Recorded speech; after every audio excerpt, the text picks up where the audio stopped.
Welcome everyone to Indications and Warnings with Chuck Pfarrer, co-produced by Alan Brewer.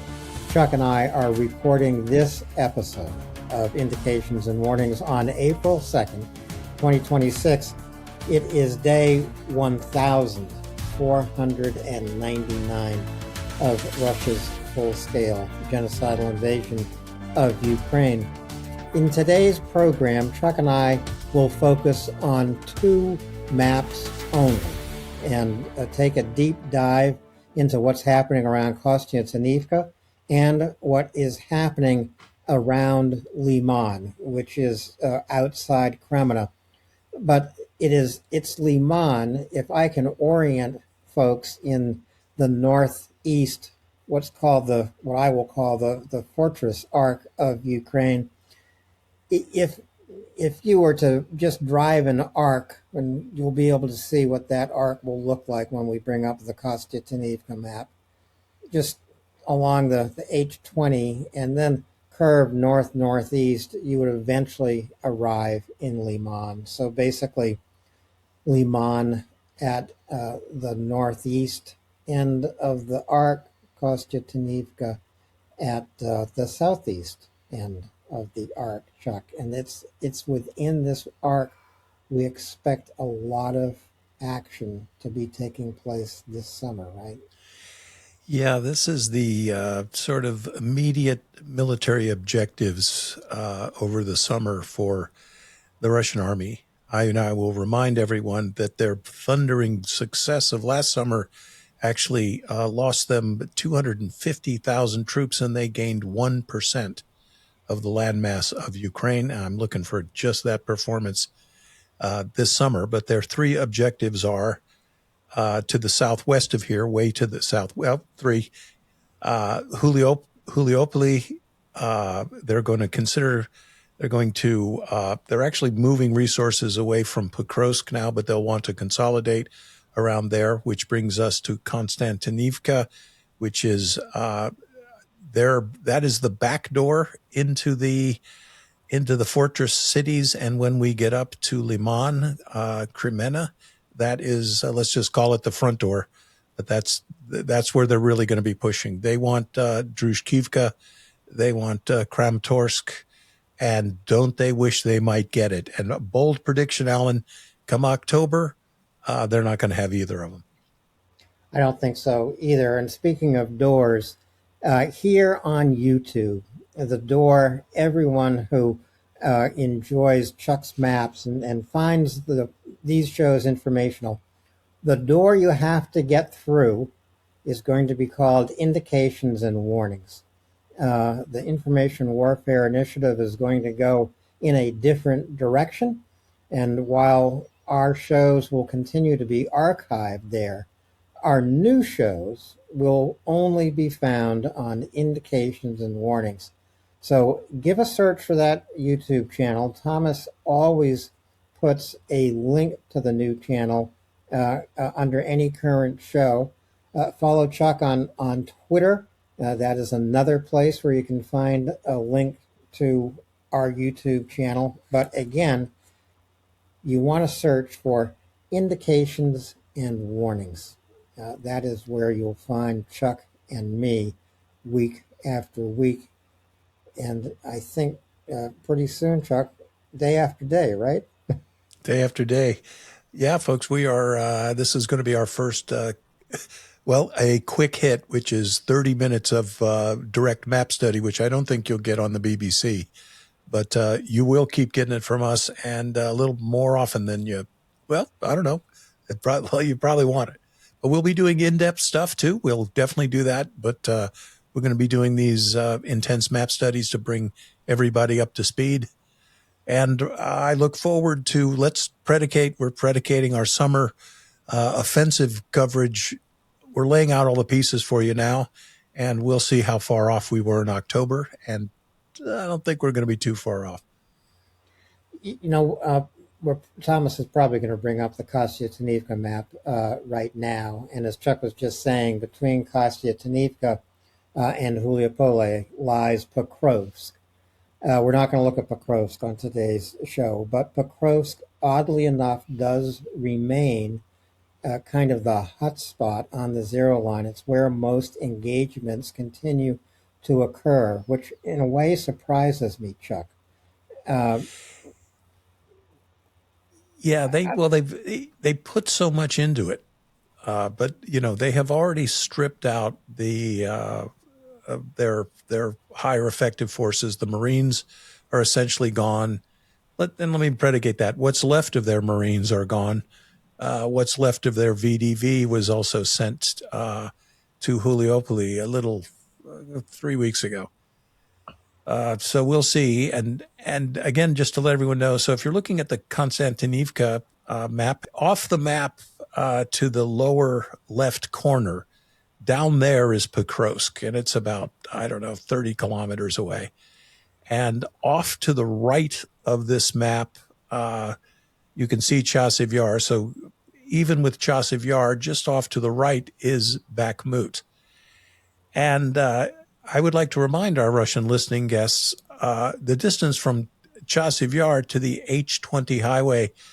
You captured Bakhmut just about 2.5 years ago, and no one should be surprised that they have not gotten to the H-20 because they expended about 150,000 dead to take Bakhmut. They expended almost twice that much in Pokrovsk, Alan, which is why I expect that front to remain as frozen as this one was. and if you continue to drive through Pokrovsk to the west, eventually you're going to arrive in Juliopole, and that is just to the east of Kyiv. So a lot of folks have speculated Kyiv could be one goal that the Russians have this summer, while the fortress cities up here between Kostyantynivka and Kramatorsk could be the Russians' other goal. I would simply point out that Kyiv and Kostyantynivka are so distant from one another. No Russian operation around Kyiv and no Russian operation around Kostyantynivka can possibly support one another. Right. This is, we see problems in all levels of Russian leadership, literally right down to the 3 homeless people you see wandering across a minefield in broad daylight. Okay. There is a failure at the private first class level right there. Now you've got a failure. They don't have a senior enlisted corps because a top sergeant would kick your ass if you were trying to do that. They don't have anything corresponding to that. You get failures at the company level, failures at the field grade level. These are your staff officers on the battalion. Failures at the battalion level.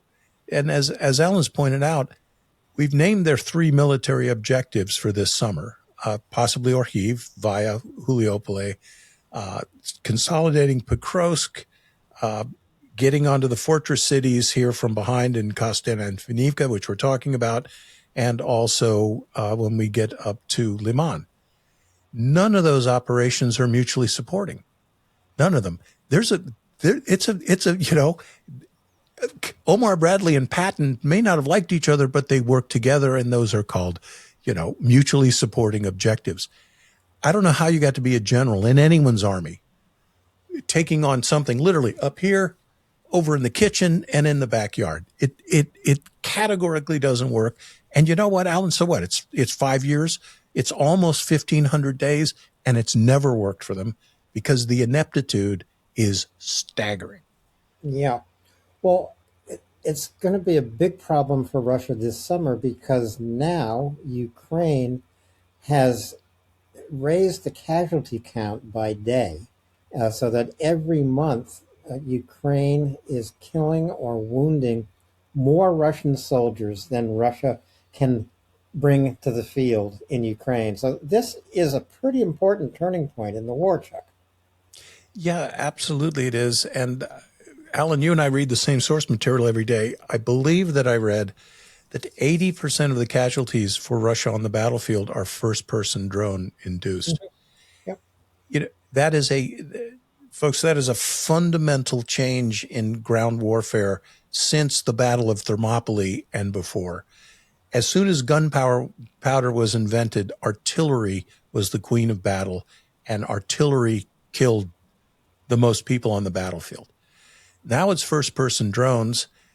And here's a grisly sort of fact. If you see 10 Russians laying together and they are within touch of each other, they were almost always killed, in that case, by artillery. However, in this case, it's a Baba Yaga dropping an artillery shell, which is so much more accurate than lobbing it. Artillery range, 22 miles. Baba Yaga puts it right on your little 98.6-degree heat noggin. Yeah, those Baba Yaga drones, which are heavy lift drones, they're called heavy bombers. This is actually one advantage Ukraine has over Russia in the race of drone innovation. For some reason, Russia has had great difficulty mastering these heavy lift drones. I don't know if it's a question of keeping them balanced in flight or what it is, but Russians not only fear the Baba Yaga drones, that the Russians call these drones vampires, the same as a Russian term for the Ukrainian Baba Yaga. But if you want to see the Baba Yaga at work, go to the Kyiv Independent, look for Francis Farrell's latest report from the Zero Line. He spent 2 or 3 days with a drone team specializing in the Baba Yaga drone. I mean, did you happen to watch that, Chuck? I really did. And a little shout out for Francis. Unless Alan and I are in Ukraine, by all means, then watch us. But in the meantime, Francis is an intrepid war correspondent. Yeah, he really is. I mean, he's the guy who I follow on the Zero Line more than any other reporter. And there are a lot of good reporters in Ukraine. But, man, he really takes some notable risks. Yeah, you. Yes, I was going to say chances, but yeah. But to put the Baba Yaga in perspective, folks, you get an artillery shell, and I've only hefted a couple of them, maybe 50 pounds, 155 millimeter artillery shell, so it's about like that and about like that. It's a lot of steel and a lot of high explosive. But you've got a Baba Yaga, and it's carrying maybe, 4 of these. So you're looking at 120, 150 pounds of payload, which basically means if you are an average-sized high schooler, you could sort of hang on to this thing and fly. Yeah. But again, it's point of impact, point of aim. It's just categorically amazing to me. We've seen it a million times. A Ukrainian drone, and this was before the thermal targeting or even any sort of targeting algorithm. The guy would be up at, I won't tell you the altitude, but he drops a grenade right into a hatch this big. Imagine how many grenades he drops every day to get that good. And in that case, you have got a $10 hand grenade taken out a $2 million tank. Good return on investment. Great return on investment. So when we look at the map in detail here in Kostyantynivka, the Russians, of course, have already claimed that they are controlling the southern neighborhoods of Kostyantynivka, and they are not. Just to let everyone know that. Yeah, they are definitely not. Here's some interesting stuff. If you zoom in on it, you go up the H20. If everyone starts at the junction of the H32 and the H20, if you go up heading north, you'll notice there's a tunnel there. The road seems to stop, and I've got the word tunnel there. Okay, when you look at that tunnel, now you go right over to the west. There's a lake that's a series of lakes. It has a square top end. The Russians bombed that dike that holds that river in. They did this about 2.5 weeks ago in an attempt to flood the tunnel. But when you've got a tunnel this close to the battlefield, and also if you go south again, so we're back downtown Kostiantynivka, and then you head south on the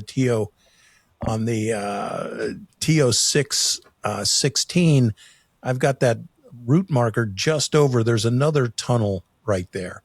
So when the Russians say that they have controlled Kostiantynivka, You can see the southern limit of the urban area. Russian attack is broken up there, listed here. This was a couple of days ago, but the contact points haven't changed. I checked them just before we went on. And you can see that there are Ukrainian troops engaging the Russians well to the southeast of the city, Alan.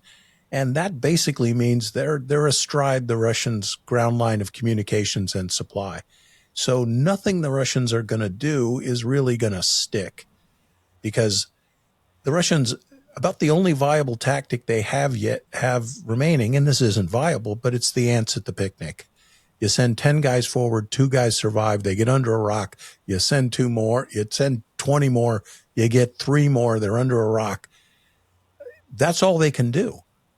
And there was a big defeat here. I think the first day I put up this new projection of Kostyantynivka, there around the TO616, the Ukrainians whacked a armored convoy, 40 motorcycles and ATVs, 3 tanks, and 5 IFVs. And Alan, they detect these guys, and within 40 minutes, the entire column is disassembled. Right. But by drones. By drones. I mean, I guess if there's some artillery that's zeroed in on these coordinates, they probably play a part in the destruction as well. But it's basically drones. Once you're detected by a reconnaissance drone, and it's actually fascinating to watch how I'll just say an attack drone team works with a reconnaissance drone team. They're not necessarily side by side, but it's that reconnaissance feed that allows the attack drone team to navigate to the target, whatever the target might be. It could be a house in Kostyantynivka, it could be an armored column, it could be one Russian soldier. Yeah, we talk about the command dysfunction among the Russian forces. We point to the other side of the zero line, and you see the integrated command structure of the Ukrainian forces. And Alan and I have been in these talks, and every now and then the Ukrainians will release a video of it. Multiple big screens, multiple people manning the screens, the ability to take all the raw data from the battlefield, prioritize the problems as they come in, apply resources. That's what we call command bandwidth. And the Russians have a similar setup, but they can't do it the way the Ukrainians have. And that gap is getting bigger and bigger and bigger.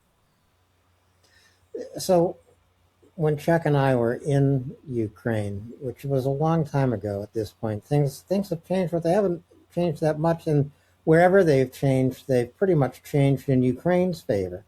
So we were driving along the H20 last October, and it was pretty much all under netting at that time. Not all of it. I mean, there were some gaps that got our attention. You paid attention when you weren't under nets, but now the entire length of the H20, to the best of my knowledge, is netted against Russian drones. We got as far as Druzhkivka. When we were there, Kostyantynivka was already under evacuation, and there were active evacuations taking place. And you had to have a lot more permission than we had to even enter Kostyantynivka, and this was last October. Now there's almost nothing left of the city. I think fewer than 2,000 people might be left in Kostyantynivka. Yeah, it is hotter now than it was when we were there, and it was hot enough then we had friends going in, and we wanted to know as soon as they came out, because it was really hot. And as Alan has said, everywhere the Russians can reach, they destroy. Everything they can touch, they will destroy. And and spoliation is a war crime, right? So reaching out and just destroying everything you can hit, that's against all the rules of war. And, but it's what Russia does. I'll make a pretty bold prediction here. I don't think Konstantinivka is going to be next on the cities that fall. I think they would like it to be. I think that's the plan right now, but I don't think that they've got the resources. And we see these resource sinks. For example, they poured everything into Bakhmut and all of Wagner. And we're going to be talking about, and if you look up at the map there, you'll see Chasiv Yar, and they still haven't gone from Chasiv Yar to the H-20. And if anyone wants to shrug off, well, to our Vatnik listening guest, well, we took Bakhmut. Your victory there was so fiery that it started a mutiny, and people took off for Moscow. That sensitive beings like Prigozhin himself was so torn apart by the waste, the squalor, the death of hundreds of thousands of Russian soldiers that he launched a coup d'etat. So that's Bakhmut. Okay. Yeah. Pokrovsk is twice as bad, Ellen. Twice as bad. Twice the resources. And that's why I don't think they're going to be able to pull it together to hit Kostyantynivka. I don't think they will be able to either, but this has also been one of the targets of Russian glide bombs. I think probably more glide bombs have dropped along the H-20 between Kostyantynivka and Kramatorsk and Sloviansk than almost any other place on the Zero line, Chuck. Yeah, and they hit Kramatorsk a couple times this week, and we admired we spent some, several days there as we were based out of there. And as much as possible, life was going on to a really ennobling extent. And I have to say, one of the best cheeseburgers I ever had in my life was actually in Kramatorsk, as hard as that is to maybe believe, but it was that good. Life is still going on. I mean, spring has come to the east, and it actually, aside from the glide bombs and the constant drones, having a spring day in Kramatorsk would be lovely. So, one thing that does worry me about this map of Kostyantynivka, I think we mentioned it's roughly 30 kilometers from east to west, but the kill zone that Russia can create for its drones, and the kill zone that Ukraine can create for its drones, that kill zone could envelop the H-20, which makes those anti-drone nets very important. Yeah, absolutely. Protecting ground lines of communication and supply, and sometimes it's just as easy as saying, look, we need the road, right? And just think of it this way. Your car, your truck, anything is going to move easier on the road than it will across country. And that terrain consideration is very valid here. The Russians want to get in as much as possible to an urban battle space where they feel wrongly that they'll have more cover, where they're willing to expend the horrible loss of life. They don't care about that. And when Ukraine decides to fight in these cities, they do so because if you are on defense in a three-dimensional urban battle space, you are going to maul the enemy. They are, you think of the last 20 minutes of Saving Private Ryan, right? It's bad. It's good for the guys who got there first the night before and are on the third floor. Life is good. But if you are a Vatnik coming into town with 2 canteens of water and 5 magazines, good luck, man. Good luck. Looking for a basement. Looking for a basement. Look, other thing about this map, the electronic warfare element here is significant. It makes it extraordinarily difficult to operate your drones. I mean, sometimes, the intensity and presence of Ukrainian electronic warfare aimed against Russian drones actually interferes with the operation of Ukrainian drones. Yeah, so it's a very dense electronic warfare environment, and that is, we mentioned this a lot, but in the last 5 years, that's a new development. Look, if you were in Vietnam, if you were in Korea, wherever, if you were in Desert Storm, and you're an infantryman, you're not worried about electronic warfare. Now, if there's more than two guys, somebody better be carrying electronic warfare equipment, and that is the case. Uh, for the Russian soldiers, not so much. I mean, the Russians were the principal main practitioner of electronic warfare during the Cold War. But when it comes to mass producing something the size of a carton of cigarettes to put in a soldier's backpack and give him some protection against drone strikes, the Russians don't have it. So, and then the other thing to always watch for, when you see a drone coming in and it's drone footage and you see on the bottom, low battery, land now, that is a Russian electronic warfare and a pretty lame attempt, cutting the communications of the drone saying, hey, land now. Right. Okay, sure. I'll land after I toss this turret. Right.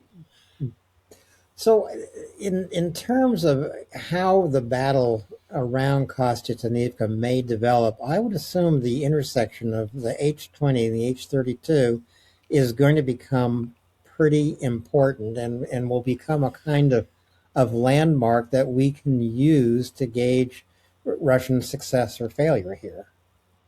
Yeah, and I think I'm almost hoping I don't have to do this, but if the situation eventuates, I'll go down to a street map of Kostiantynivka. But in the meantime, the area to the south and to the southeast, and what is favorable about Ukraine, and I have a wide zone of occasional contact there, but that is all open terrain, and there isn't much vegetation. And vegetation is never cover, but it is concealment.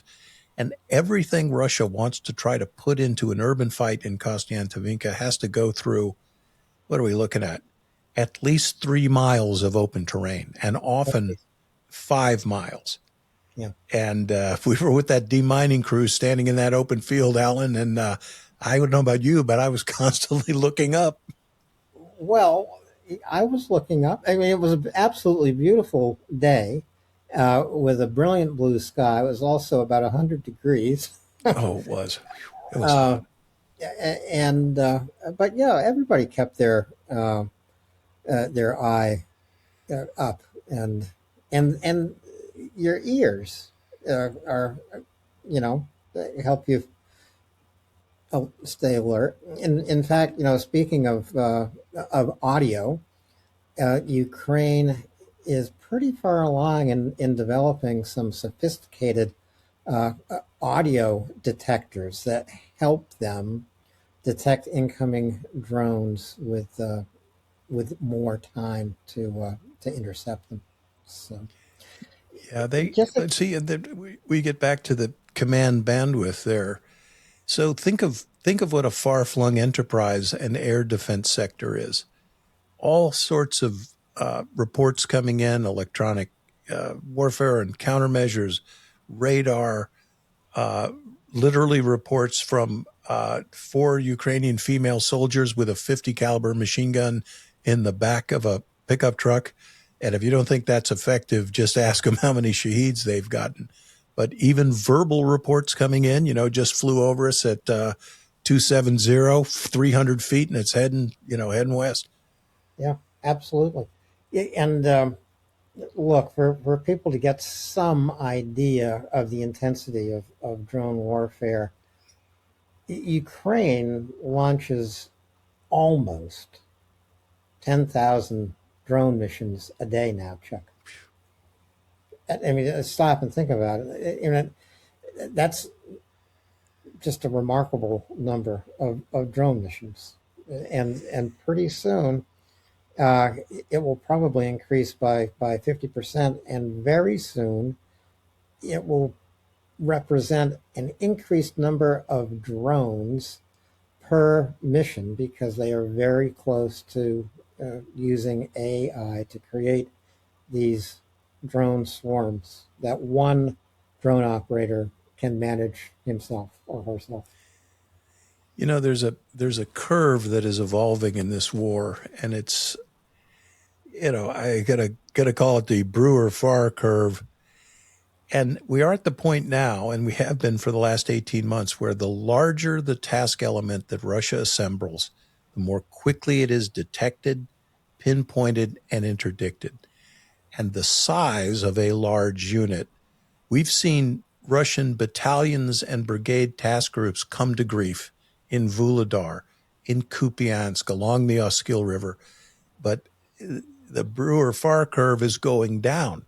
So it used to be a battalion-sized element was detected. Then it was a company-sized element. Then it was a platoon-sized element.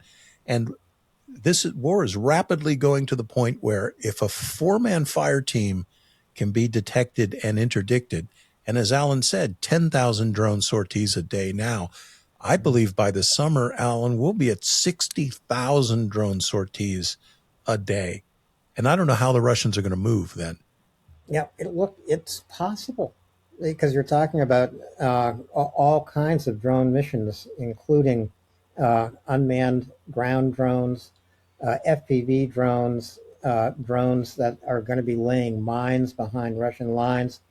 These heavy lift drones, the Baba Yaga drones, dropping significant explosive charges on key targets, especially targets in urban areas and that kind of thing. So I think that you are going to see these drone missions ramp up. And look, but on both sides. I mean, the Russians and the Ukrainians. Uh, Here, courtesy of Kyle Glenn, interesting note to me in March. So, in just 31 days of 2026, Russia uh, launched as many drones in March as it had launched against Ukraine between September 2022 and July 2024. So almost 2 years. Now these are the Shahed drones, but that is just incredible that the Russian manufacture and innovation of their main attack drone, the Shahed, uh, has skyrocketed now. And there in March there were these days when 1,000 drones a day were swinging across Ukraine. Yeah, and as the shed goes, Russia's pouring a lot of money into them, but the intercept rate for Shahed drones varies between 75 and 100%, with the median number probably being in the 90th percentile. So that is a remarkable air defense effort on the part of Ukraine that remains resource constrained, etc. But that 10% of drones that go in, you can bet your money they're hitting apartment buildings, because that is not only is it the primary Russian target, they address each one of those targets with considerable redundancy, right? As we saw was it Kharkiv with the It was apartment in building. Kharkiv. Yeah. Yeah. And as a matter of fact, Kharkiv has been under Shahed drone attack all day today. All day. And this is somewhat unusual. It's unfortunately becoming all too common now for the Russians to be launching these all-day drone attacks on Ukrainian cities, not just cities like Kharkiv, pretty close to the front line, but even against Kyiv, against Lviv in broad daylight. So, Yeah, and Kharkiv is it's a city. It's got about 1 million people in it. It's got freeways. It's got Burger Kings. It's a big, beautiful place. it's absolutely gorgeous. A couple of million people in Kharkiv. When we were there, I think we both commented on uh, how well groomed the city was. It was well taken care of. It was clean. It was absolutely gorgeous. It has some magnificent churches and great parks and overlooks and also great food. And as I recall, when we were there again, this is last fall. The people in Kharkiv were, I think, probably among the happiest people that we encountered.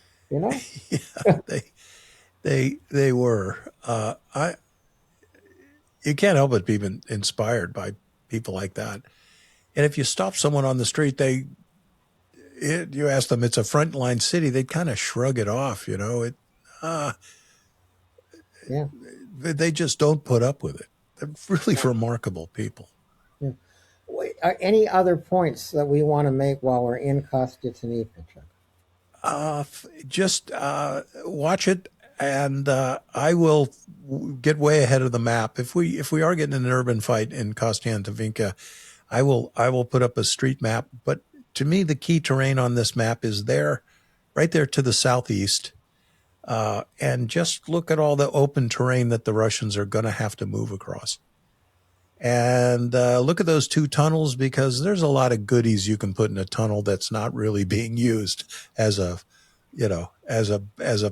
thoroughfare. So those are key facilities for Ukraine, which is why the Russians tried to bomb that dam and flood the one to the north. Well, let's swing around the arc of these fortress cities in the east, or let's take the shortcut and just go as the crow flies straight north out of Chasiv Yar until we reach Liman, where the Russians have once again stepped up the pace of attack on Liman. The reason why is because you could think of Liman as the northern peg, I guess, of this arc of a theater here in the east. But I don't think the Russians are having a lot of success, are they, Chuck? No, this is what used to be the Kremenna axis. We moved it actually over to Liman. But this has been the most underachieving army group, Russian army group in the entire invasion. We have that bulge to the north of Liman, which is where Ukraine uh, deigned to let the Russians advance. And Ukraine has often done this in their defensive fight. They trade dirt for time.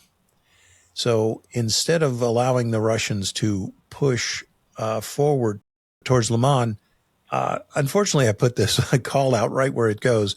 But if you look to the west of Liman, right where I wrote Russian attacks broken up, and I could have put that anywhere, uh, the city of Zarachene and is it Torsky was right there, Mm-hmm. where the Russians were held, Alan, for I don't know, 16 months, maybe even 20 months. So the Russians are pushing towards Liman. But the other thing to realize that, Liman, they may kind of get close to it. It might even be a city fight, but Liman is not the prize here. And look to the west of Liman, and you see those bands of forests, numerous water courses, swamps. Uh, if they get to Liman, they're going to have a very, very hard time getting any farther to the west, because if you're fighting in a forest, as the United States discovered to its grief in World War II in the Hurtgen forest, whoever gets there first is going to be kicking ass. And the Ukrainians have been there for 3 or 4 years. So again, this is one of the axes without doubt that Russia is going to try to prosecute attacks on the fortress cities. But this is going to cost them some dough here, Alan, and people. Well, to that bulge to the north of Liman, that of course is really it's a treeless highland when you come right down to it, and barren, difficult for the Russians to conceal themselves, and I would have to say, pretty damn difficult for the Russians to be supplied by anything other than drones because there are no roads in that bulge. No, there really aren't, and not really that a road does you much good. And then you can see north of Novoselivka there, there isn't even a tree. There Yeah. there aren't even really any windbreaks either. So it's just that rolling open countryside, which is lethal for Russian pedestrians, which is what I have to call them, folks, on Twitter, because they don't want me to say casualties, so I call them pedestrians. You're right. I say there are no roads. Those C series roads are, I guess, Ukrainians think of them as 2-lane roads, but I came to think of them really as a lane and a quarter, not even a lane and a half. And there's nothing like driving around with your headlights off and meeting an oncoming semi on one of those roads going 60 miles an hour. Oh, man, it's crazy. Yeah. So this is going to be an area of Russian concentration and an area we will keep our eye on. But it's also out of interest, Chuck. It's the location of the Zerebryansk forestry where there are rogue Russian forces. And this is something you mentioned in the last show. We would expect to see some more rogue Russian forces in the course of the summer. Yeah, I answered a Twitter question today, and someone said, what is non-compliant Russian soldiers? They have dug in with 360-degree defenses, right? So they are defended against the north from the Russians getting them, and they're, dug in against the Ukrainians. But, these guys aren't playing for anybody. Russia doesn't have the resources to go in there and grab these mutineers and drag them to the front. And Ukraine is never going to interrupt an enemy who is making a mistake. So these guys just stay there. And, how do they get food and water? Well, that's all it takes in the Russian army to get whatever you need. But these guys are, they've been doing this for, I don't know, Alan, months before our trip and way beyond that. Yeah. I think probably at least a year now. Yeah, at least. And, it's interesting. It's probably a little easier to desert or to mutiny in the summer than it is in the winter because you're not going to freeze to death. Yeah, you're not going to freeze to death, and you dig deeper and deeper all summer, and if you get deep enough, it's 50 degrees, and it's going to stay that way. So, yeah, those guys aren't coming out. No, and listen, Ukraine's not going to go get them, and the Russians, they can't divert the resources. Well, I went over 30 minutes because I'm lousy with the stopwatch, but I do want to remind folks to come to the new channel, Indications and Warnings, subscribe here, give it a like, ask us questions here at Indications and Warnings. This also helps the algorithm at YouTube follow our channel and to actually promote it as one of the leading channels of information about the war in Ukraine. So your comments, your likes, your subscriptions, which are free, by the way, and your sharing the channel with friends and colleagues is a way to help us get some news about Ukraine out at a particularly interesting time in the war.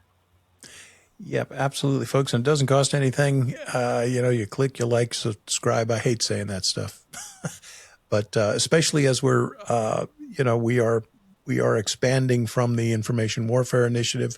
Still good people, listen to them, but we're changing the channel. And we want to thank everyone who followed us at IWI, 5,000 of you.